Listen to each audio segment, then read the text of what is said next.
શાંતિ મિત્રો, આજે આપણે એક થેલી મમરાના લાડવા બનાવવાના છે. તો મેં 1.25 કિલો જેવો ગોળ લીધો છે. હવે આપણે એમાં 2 પાવડા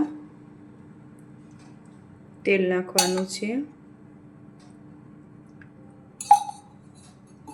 હવે આપણે આને ઓગાળી લઈએ.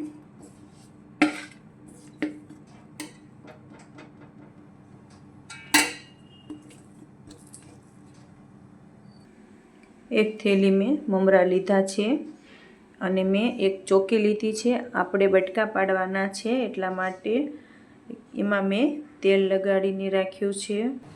જો આ ગોળ આપણો ઓગળી ગયો છે. હવે આપણે એને આ રીતે સતત હલાવીશું ચાસણી આવે ત્યાં સુધી. ગોળનો પાયો પાકો થઈ જાય ત્યારે જ આપણે મમરા એમાં એડ કરવાના છે.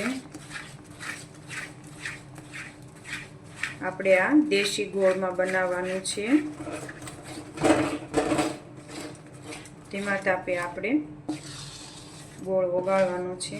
જો આ સરસ પાયો આવે ત્યાં સુધી આપણે એને આમ આપણે હલાવતા રહેવાનું છે. જો આપણે ગોળ આ બ્રાઉન રંગનો થવા માંડ્યો છે. હજી આપણે પાયો કાચો છે આમાં. હજી ગોળ બદામી રંગનો થયો છે. જે સેજ આમ બેટ કલર જેવો થાય ત્યારે આપણે એને એમાં મમરા ઉમેરવાના છે. પછી આપણે એને આવી રીતે સતત હલાવતા રહેવાનું છે. જો આ રીતે આપણે ગોળનો પાયો આવી ગયો છે. હવે આપણે તમને આ રીતે ના ખ્યાલ આવે તો તમારે પહેલાં એક વાટકીમાં પાણી લેવાનું છે. પછી તમારે એમાં સેજ ગોળ નાખીને ચેક કરવાનું છે.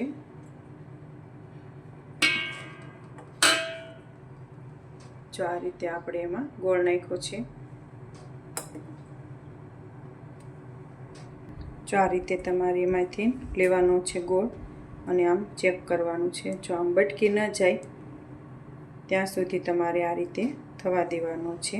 જો બધો ગોળ આમ બટકી જશે તો તમારે એમ માનવાનું કે આપણે ગોળનો પાયો આવી ગયો છે. તો નહીં આપણી વસ્તુ બગડે, નહીતર પછી ખાવામાં મજા નહીં આવે. હવે આપણે એ રીતે ચેક કરી જોયું અને આપણો ગોળનો પાયો રેડી થઈ ગયો છે. હવે આપણે આમાં મમરા નાખવાના છે.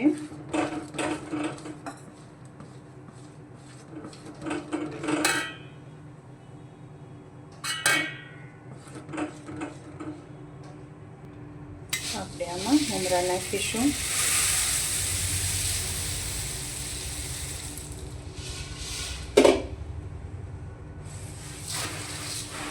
જેટલા આપણે આમાં હમાય એટલા જ મમરા નાખવાના છે.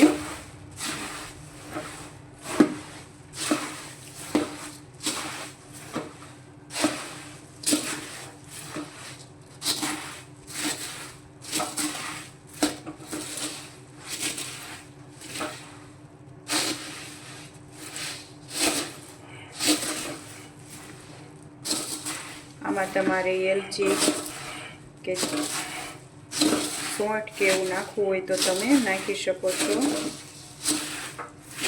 હું આમાં નથી નાખવાની, બાળકોને નથી ભાવતું એટલે.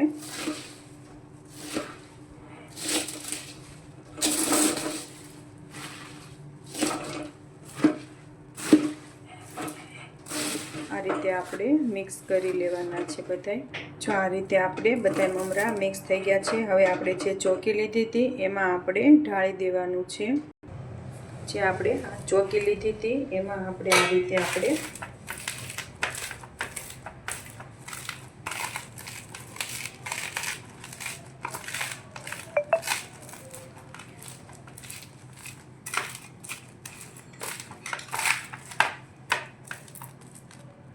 જો પછી આપણે આ રીતે આનાથી પીઝા કટરથી આપણે એને પીસ પાડી આવશું.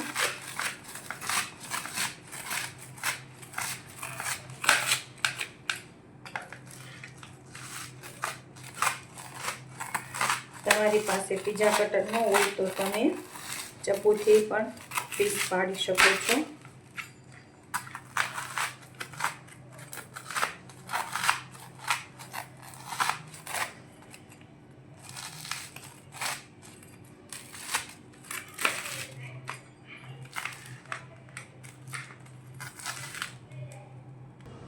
જો આપણે આ બધાય પીસ પાડી લીધા છે આપણે.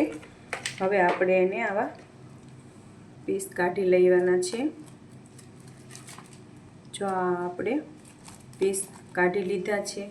હવે આપણે પરમાત્મા હાટું લઈ લઈએ. એક ડીશ લીધી છે, એમાં આપણે પરમાત્માને ધરી દઈએ.